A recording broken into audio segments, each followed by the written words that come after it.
Doctor Manoj की हलाकत ने doctor Joshi और डॉक्टर दिया को बेहद खौफजदा कर दिया था। वो दोनों पुलिस की इस राय पर मुत्तफिक नहीं थे कि डॉक्टर विनोद को एक माली ने महज मामूली सी बात पर बड़ी मनसूबाबंदी से कत्ल कर दिया है, और अब डॉक्टर मनोज की हलाकत जिसका अब तक कोई सबब भी सामने नहीं आया। डॉक्टर दिया ने खुद को एक कमरे में बंद कर लिया था। वो पेशावराना जिम्मेदारियां भी नहीं निभा रही थी। 2 गार्ड्स इसने ड्राइंग रूम में और बैरूनी दरवाजे पर बिठा रखे थे। एक पुरानी मुलाजमा थी जो घरेलू मामलात संभाल रही थी। डॉक्टर जोशी के लिए इसने बमुश्किल दरवाज़ा खोला था। चंद ही दिनों में इसका बावकार हुस्न गहना आ गया था और आंखों के नीचे मध्यम हल्के नमूदार हो गए थे। डॉक्टर जोशी की हालत भी इससे मुख्तलिफ नहीं थी। सफ़ेद बाल बेतरतीब थे और चेहरे पर मुर्दनी सी छाई हुई थी। कमरे के दरवाजे को अच्छी तरह से लॉक करके डॉक्टर दिया पलटी और कपकपाती हुई आवाज़ में बोली, ज़रूर कोई जुनूनी कातिल हमारे दर पे है। लाजमन वो अब हमारी ताक में होगा। हाथों की कपकपी छुपाने के लिए डॉक्टर जोशी ने दोनों हाथों की उंगलियां बाहम मिला ली। मैं तुमसे 100% मुत्तफिक हूँ, मगर वो कौन हो सकता है और इसमें उसका क्या फ़ायदा है? डॉक्टर दिया के चेहरे पर हरास उमड़ आया। इसने खुश्क लोगों पर जुबान फेरते हुए कहा, फ़ायदे से हट कर उसका मकसद बदला लेना भी तो हो सकता है। क्या मतलब? किस चीज़ का बदला? डॉक्टर दिया ने कपकपाती हुई आवाज़ में कहा, हमारे ज़ेरे इलाज किसी मरीज़ की हलाकत हुई हो, इसका भाई, बाप या कोई और चाहने वाला, और इस हलाकत का जिम्मेदार हमें जानकर जुनूनी बनकर हमारे दरपे हो गया हो, ये ऐन मुमकिन है। डॉक्टर दिया की ख्याल आराई ने डॉक्टर जोशी को सोचने पर मजबूर कर दिया। ये कियास हकीकत भी हो सकता था। अपनी पेशावराना जिंदगी में इसने कई लोगों का बेहद जज्बाती और मुतशद्दिद रवैया देखा था। ऐसा ही एक वाक़या इसके दिमाग में ताज़ा हो गया।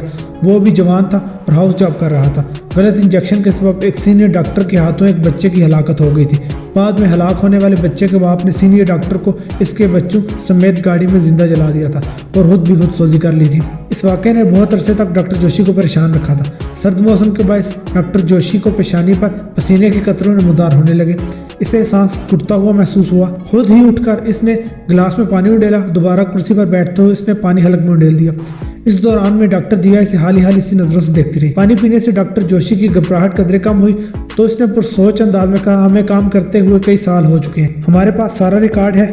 हमारी पेशावराना गफलत से अब तक कितनी जानें ज़ाया हुई होंगी, इसका पता लगाना ज़्यादा मुश्किल नहीं है। डॉक्टर दिया ने बेख्तियार अपने बेहद सफ़ेद हाथ सामने फैलाए। कम से कम मेरे हाथों से तो ऐसा कुछ नहीं हुआ। डॉक्टर जोशी ने तायदी अंदाज में सर हिलाया, ऐसा ही कह रही हो, बल्कि हम चारों के हाथों से ऐसा कुछ भी नहीं हुआ। कई मात हुई हैं, मगर इसमें हमारी पेशावराना गफलत नहीं थी। ये हमारा नुक्ता नज़र है। जोशी साहब, किसी और के बारे में हम क्या कह सकते हैं? ऐसी ही किसी मौत को कोई और अपने नुक्ता नज़र से ले सकता है।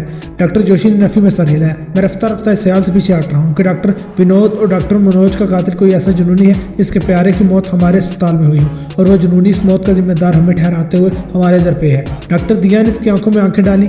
इसकी कोई खास वजह? डॉक्टर जोशी ठहरे हुए लहजे में बोला, जज्बात से भरे हुए लोग ज़्यादातर जिस तबके से ताल्लुक़ रखते हैं, इनका तो हमारे अस्पताल से गुजर ही नहीं है। तुम ये बताओ, गुजरे हुए सालों में ऐसा कितनी दफ़ा वाक़या हुआ है कि गुजरे हुए किसी प्यारे को मौत पर वावेला मचाया गया हो, इसकी मौत का जिम्मेदार हमें ठहराया गया हो? ये कहकर वो सवालिया नजरों से डॉक्टर दिया की तरफ देखने लगा।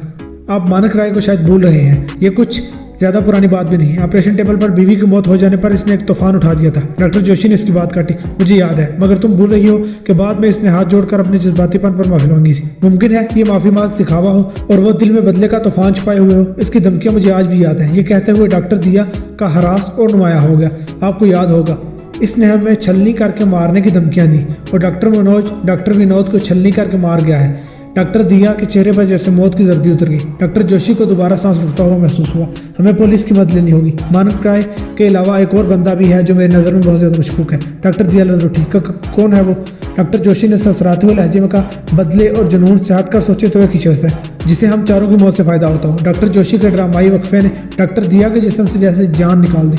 डूबते दिल के साथ इसे जिस्म बेजान पड़ता हुआ महसूस होने लगा। डॉक्टर जोशी ने इसी अंदाज में बात जारी रखी। डॉक्टर मनोज और डॉक्टर विनोद के बाद इसके हिस्से का शेयर खुद बहुत ट्रस्ट को मुंतकिल हो गया है। ट्रस्ट अब बराबर का हिस्सेदार है। डॉक्टर जोशी का लहजा जहरीला होने लगा। आज आया था वो, कल चंद नादर मरीज हमारे अस्पताल आ रहे हैं, उनमें से कोई निचली जात का या फिर मुसलमान हुआ तो मैं कल को डॉक्टर विनोद की रूह को क्या मुंह दिखाऊंगा। इसने बेख्तियार अपने बाल नोचे। डॉक्टर दिया को चुप सी लग गई। वो जानती थी कि इसके तीनों साथी इंतहाई मुतअस्सब हिंदू थे। वो खुद को बहुत अरफा वाला समझते थे। निचली जात के हिंदुओं और मुसलमानों को तो वो छूत समझते थे। इन लोगों को छूना भी गवारा नहीं करते थे। डॉक्टर जोशी बड़बड़ाया, वो मखसूस मुआहदा हमें करना ही नहीं चाहिए। इस बड़बड़ाहट की समझ डॉक्टर दिया को आ गई। वो बोली, मुआहदा हमारी मजबूरी थी। इस वक्त तो ये हमें निहायत मुनाफा बख्श लगा। इंतहाई कीमती ट्रस्ट की मलकीती ज़मीन और ट्रस्ट ने हमारी मर्जी की इमारत भी खड़ी करके दी थी। हमने सिर्फ मशीनरी के लिए इन्वेस्ट किया था। मैं नहीं समझती कि महज मुआहदे के लिए पूरा अस्पताल अपने तसर्रुफ में लाने के लिए ट्रस्ट या दूसरे लफ्ज़ों में अजीत अग्रवाल के हमारे दरपे है। डॉक्टर मनोज और डॉक्टर विनोद की मौत का जिम्मेदार कोई और है। डॉक्टर दिया ने इसकी ज़बान पर मचलता अजीत अग्रवाल का नाम कहे बगैर ही जान लिया था। वो मजीद बोली, पुलिस की मदद हम जरूर लेंगे मगर हमें फोकस वो चोपड़ा पर ही करना होगा। डॉक्टर जोशी के जबड़े बीच गए। कुर्सी छोड़ते हुए वो रूखे से अंदाज में बोला, तुम्हारी मर्जी, मुझे तो अजीत अग्रवाल से अपनी ज़िंदगी को खतरा है। इसके बाद दिया के रोकने के बावजूद वो नहीं रुका, लंबे लंबे डंग भरता हुआ वहां से निकल गया। इंस्पेक्टर राज के सामने सीसीटीवी फुटेज का ढेर लगा हुआ था और इसका जहन बेहद उलझा हुआ था। गुरुनाथ के बाद उस चोपड़ा भी ऐसे गायब था जैसे से जमीन निकल गई हो। अंजलि के बॉयफ्रेंड पर वक्त लगाना बेसूद साबित हुआ था। मानक नामी वो नौजवान इस मामले में मुलविस नहीं था। डॉक्टर विनोद के कत्ल का जिम्मेदार चोपड़ा ही था। एक दो फुटेज में वो अंजलि के अपार्टमेंट के दरवाजे के साथ छेड़छाड़ करता भी पाया गया था। सिक्योरिटी वालों ने इसे बतौर इलेक्ट्रीशियन टेक्नीशियन इसकी हरकत पर ज़रा गौर नहीं किया था। इसके अलावा डॉक्टर विनोद के जिस्म पर भी उंगलियों के निशानात थे। वो सबसे बढ़कर वो दौरानी ड्यूटी गायब था। शक यकीन का रूप धार कर सीधा ओ चोपड़ा की तरफ ही जाता था। मगर इंस्पेक्टर राज की छठी हिस्स या पेशा वाराना तजर्बा किसी ज़बरदस्त गेम की तरफ इशारा कर रहा था। किसी को कत्ल करने की बेहद ठोस वजह होती है। अभी तक ये मालूम नहीं हो सका था कि ओ चोपड़ा को डॉक्टर मनोज से क्या पुरखाश थी। ये सब कुछ इंस्पेक्टर राज के दिमाग में भी चल रहा था और इसकी नजरें लैपटॉप की स्क्रीन पर थी। माहिरीन ने चंद फुटेज को एक साथ जोड़ दिया था। इब्तदा गुरुनाथ से हुई थी। डॉक्टर विनोद के कत्ल वाले दिन उस दिन जिम हाना में आमदो खराज की फुटेज थी। बारिश और शदीद सर्दी के सबब इसने गर्म कपड़ों के ऊपर बरसाती ओढ़ रखी थी और मुंह सार भी लपेटा हुआ था। इस तरह ओ चोपड़ा ने भी शदीद सर्दी से बचने के लिए खुद को लपेटा हुआ था। दोनों की जिसामत और कद्दोकामत एक जैसा था। फुटेज देखते हुए इंस्पेक्टर राज तकनीकी मानों में अपनी जगह से उछल पड़ा। सनसनी और एक बेहद ताकतवर लहर इसके वजूद में दौड़ी। इसने फुटेज को रिवर्स किया। इसका वजूद सनसना उठा। ओ चोपड़ा ने सिक्योरिटी कैबिन में गालिबन अहमद का अंदराज करवाया और फिर वापस निकलते हुए गर्दन को एक महसूस अंदाज में झटका दिया। ये एक ऐसी आदत थी जिसका शिकार अफराद गैर इरादी तौर पर ये हरकत करते थे। इंस्पेक्टर राज के दिमाग में चूंटियां सी रेंगी। इसे लग रहा था कि महसूस अंदाज में गर्दन झटका देने का मंजर इसने चंद लम्हे पहले भी देखा था। फुटेज रिवर्स होकर दोबारा प्ले हो गई। इंस्पेक्टर राज की तमाम तरह सियाह जैसे आंखों में सिमट आई। जिमाना के सिक्योरिटी रूम में गुरुनाथ बाहर निकल रहा था। इसने बिल्कुल ओ चोपड़ा वाले अंदाज में गर्दन को झटका दिया। इंस्पेक्टर राज का चेहरा खुशी से तमतमा उठा। इसने चीख कर अपने एक मातहत को बुलाया। इसके सामने आते हुए जोश से बोला, डॉक्टर विनोद और डॉक्टर मनोज की हलाकत के वक्त जिमहाना और रत्ना अपार्टमेंट में जो मुलाजमीन आमदोरफ्त का इंदराज करने वाला हमला था, मुझे 30 मिनट में वो अपने सामने चाहिए। मातहत सलूट करके वापस मुड़ गया। इंस्पेक्टर राज ने फौरन डेटाबेस के वालों का नंबर मिलाया और असिस्टेंट मैनेजर से बात करते हुए खुसूसी दरखास्त करते हुए कहा, मुझे इन दोनों के फिंगरप्रिंट्स की फॉरेंसिक रिपोर्ट चाहिए, जल्द, बहुत जल्द। बहुत अहम नौयत का मसला है। मैनेजर बोला, कोई मसला नहीं, मैं तरजीही बुनियाद पर करा देता हूँ। इंस्पेक्टर राज ने शुक्रिया अदा किया और फोन बंद कर दिया। उठकर टहलने लगा।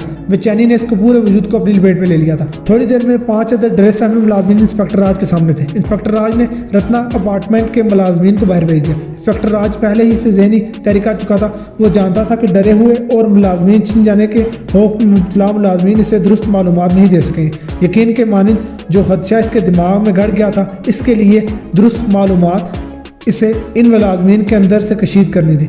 नर्म लहजे और इधर उधर की बातें करके इंस्पेक्टर राज इन तीनों को किसी हद तक नॉर्मल करने में कामयाब हो गया।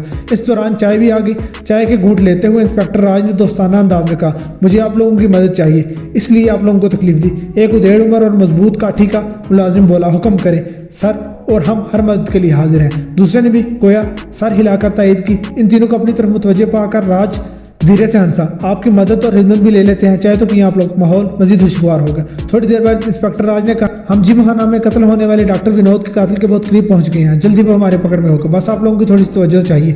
डेढ़ उम्र ने चाय का कप फोटो से दूर हटाते हुए कहा, मैं अर्ज कर चुका हूँ, हम हर तरह से हाजिर हैं, मगर सर एक बात कहना चाहूँगा। आखिर में वो कदरे हिचकिचाया। जी कहें। इंस्पेक्टर राज मुतमईन हो गया। इसके बनाए हुए माहौल का असर था। मुलाजमीन खुल रहे थे। डेढ़ उम्र ने कहा, आपकी तशवीश पर कोई शक नहीं, मगर ना जाने दिल गुरुनाथ को कातिल मानने पर तैयार नहीं होता। बड़ा भला मांस बंदा था, हर किसी के दुख दर्द में साथ निभाने वाला। ये कहकर इसने ठंडा सांस लिया और मजीद कहा, अगर कातिल गुरुनाथ ही है तो ये सब के लिए बेहद तकलीफ दे बात है। इंस्पेक्टर राज ने कहा, आपके दिल की आवाज़ बिल्कुल दुरुस्त है, कातिल गुरुनाथ नहीं है। यह सुनकर उधेड़ उमर ने शुक्र के अंदाज में हाथ जोड़ लिए, आसमान की तरफ देखा और एक मुलाजम ने डरते डरते पूछा, तो फिर कातिल कौन है? गुरुनाथ गायब क्यों है?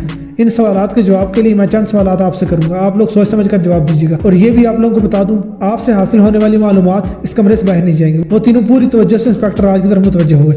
इंस्पेक्टर राज ने ठहरे हुए अंदाज में बोला, कातिल बेहद चालाक है। मुझे यकीन है कि इसने आप लोगों को भी चकमा दिया है। इन तीनों के चेहरों पर हवाइयां उड़ती हुई महसूस होने लगी। इंस्पेक्टर राज जल्दी से बोला, रूटीन वर्क की यकसानियत में कई चीजों पर तवज्जो नहीं दी जाती। मैं समझता हूँ कि इसमें आप लोगों का कसूर नहीं है। जवाब में तीनों खामोश रहे। हरास अलबत्ता मदहूम हो गया। इंस्पेक्टर राज बोला, जिस दिन डॉक्टर विनोद का कत्ल हुआ, ड्यूटी पर आते और जाते आप लोगों ने गुरुनाथ का वाज़ेह तौर पर चेहरा देखा था? ये कहते गैर मुतवक्किल सवाल था। वो तीनों एक दूसरे का मुंह देखने लगे। इंस्पेक्टर राज ने मजीद कहा, मुझे यकीन है कि गुरुनाथ के बहरूप में कातिल था। मैं आप लोगों को इल्जाम नहीं दे रहा और ये बात हमेशा मेरे सीने में दफन रहेगी। आप लोगों पर हर्फ नहीं आएगा। बस इतना चाह रहा हूँ कि आप लोगों की दुरुस्त मालूमात मुझे कातिल तक ले देगी। इन तीनों ने मध्यम आवाज में आपस में गुफ्तगू की। फिर उदैड़ उमर ने बाकी दो साथियों की भी तर्जुमानी करते हुए कहा, सर हम उलझ कर रह गए हैं। आते जाते इसके दस्तक मैंने ही देखे थे, वो गुरुनाथ ही था, मगर सद्दी के सबब सब लोगों की तरह इसने भी अपना मुंह सर लपेटा हुआ था। यह हकीकत है कि हमने इसका चेहरा नहीं देखा। इंस्पेक्टर राज ने जोश के सबब अपने हाथ पर हाथ मारा। ये हुई ना बात?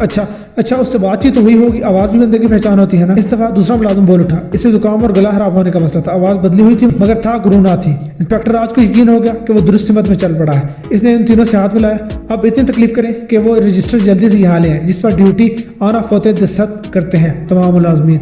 जिम खाना के स्टाफ को रुखसत करते ही इसने तहरीर सनाशा के माहिर फ़ोन करके तलब कर लिया और रत्ना अपार्टमेंट के मुलाजमीन को कमरे में बुला लिया। जिमखाना के मुलाजमीन की मानंद वो उन दोनों को एतमाद लेने में कामयाब हो गया। मर्द सिक्योरिटी एहलकार के साथ दूसरी सिक्योरिटी सुपरवाइजर थी। यहाँ भी यही बात इल्म में आई कि उच्च चोपड़ा ने सर्दी से बचने के लिए नकाब के मानंद ऊनी नकाब ओढ़ रखा था।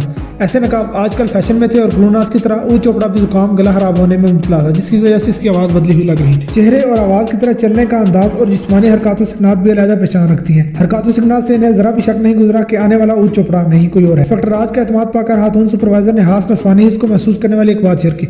इसका कहना था कि उच्च चोपड़ा जब कत्ल वाली रात ड्यूटी पर आया तो उसकी निगाहों में वो हास बात नहीं थी जो रोज होती थी। वो बड़ी हास नजरों से इसके सरापा का जायजा लेता था।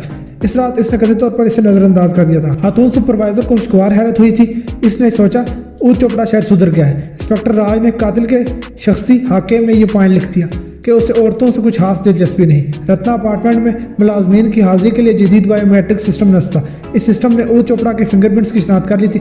इन्हें रुखसत करने तक तहरीर सनाशी का माहिर और जिमखाना से रजिस्टर दोनों आ गए। तहरीर सनाश ने थोड़ी ही देर में यह इंकशाफ कर दिया कि कत्ल वाले दिन और इससे पहले वाले गुरुनाथ के दस्तों में तमाम तर महारत के बावजूद फर्क था। इसके साथ ही ये बात यकीनी हो गई कि उस दिन गुरुनाथ के रूप में कोई और जिमखाना आया था। फिंगरप्रिंट्स की फॉरेंसिक रिपोर्ट भी इंस्पेक्टर राज का मुंह चिढ़ाने लगी। फिंगरप्रिंट्स जाली थे। सिलिकॉन पर उतारे हुए फिंगरप्रिंट्स की महारत निकली थी। इंस्पेक्टर राज कुर्सी पर ढेर हो गया। इसके पास अयार कातिल के दस्तखत का एक ही नमूना था। थोड़ी ही देर बाद इसने संभाला लिया और एक नए अज़्म के साथ अपनी टीम को इकट्ठा करके ब्रीफिंग देने में मसरूफ हो गया। उसने गुफ्तगू का आगाज़ किया ही था कि बॉडीगार्ड के जुर्माने में डॉक्टर दिया और डॉक्टर जोशी पुलिस स्टेशन पहुंच गए। ये गैर मुतवक्की आमद थी। अपनी टीम को आर्जी तौर पर रुखसत करके इंस्पेक्टर राज ने इन दोनों को अपने कमरे में बुला लिया। इन्हें बड़ी इज्जत से बिठाने और रस्मी अलैक्स के बाद इंस्पेक्टर राज ने इनकी आमद का सबब पूछा। डॉक्टर जोशी ने कहा, हमें इस कातिल से अपनी जान का खतरा है जिसने डॉक्टर विनोद और डॉक्टर मनोज की जान ली। हम चाहते हैं वो कातिल जल्द से जल्द कानून की गिरफ्त में हो। इंस्पेक्टर राज सीट पर फैलते हुए बोला, हम सब तोड़ कोशिश कर रहे हैं। दोनों डॉक्टर्स की निगाहों का तसादम हुआ। फिर डॉक्टर दिया ने मुतरन्नम आवाज में कहा, पुलिस तफ्तीश तो ना जाने किस सिमत में चल रही है। हमारे ख्याल में कातिल कोई और है। इंस्पेक्टर राज सीधा होकर बैठ गया। इसकी दिलचस्पी बढ़ गई। कौन है वो? जवाब में डॉक्टर दिया ने मानक राय के मुतालिक अपनी राय का इजहार कर दिया। इंस्पेक्टर राज ने तेजी से नोट्स लिए। सूरत हाल अंदाजे से ज्यादा गंभीर साबित हुई। डॉक्टर दिया के बाद डॉक्टर जोशी ने अजीत अग्रवाल के मुतालिक खदशात बयान किए। यह नई बात जानकर इंस्पेक्टर राज को एहसास हुआ कि कैनवस वसी हो रहा है। कातिल ने बड़ी जहानत से हर तरफ भूल भुलैया बना दी थी और खुद इत्मीनान से अपनी कमीनगाह में बैठा ना जाने क्या सोच रहा था। शायद इन दोनों को कत्ल करने का ही सोच रहा था। इंस्पेक्टर राज का दिमाग तेजी से मुतहरिक था। अगर किसी नामालूम वजह से कातिल इन चारों डॉक्टर के दर पे था तो बाकी मानदा दोनों डॉक्टर्स के गिर्द जाल बिछाकर उसे पकड़ा जा सकता था। इंस्पेक्टर राज ने दोनों डॉक्टरों से मामला तय करके इन्हें वापस भेज दिया। अब इंस्पेक्टर राज के पास अपनी टीम के साथ शेयर करने के लिए काफी मौका था। थोड़ी ही देर बाद इंस्पेक्टर राज के कमरे में तिल धरने की जगह बाकी नहीं रही थी। इंस्पेक्टर राज की ब्रीफिंग शुरू हुई और हासिल तवील साबित हुई। ब्रीफिंग के अख्ताम पर टीम के पास दिमाग पाने और करने के लिए वाफिर काम था। इंस्पेक्टर राज ने टीम को 2 हिस्सों में तकसीम करके इन्हें अपनी अपनी थ्योरी पेश करने के लिए कहा और इसके साथ दिखाने का वक्फा भी हो गया। एक टीम की सरबराह नैना थी और दूसरी टीम काविश सिंह। ये तफ्तीश का नया तरीकाकार था जो कि एडवांस कोर्स में इंस्पेक्टर राज ने सीखा था।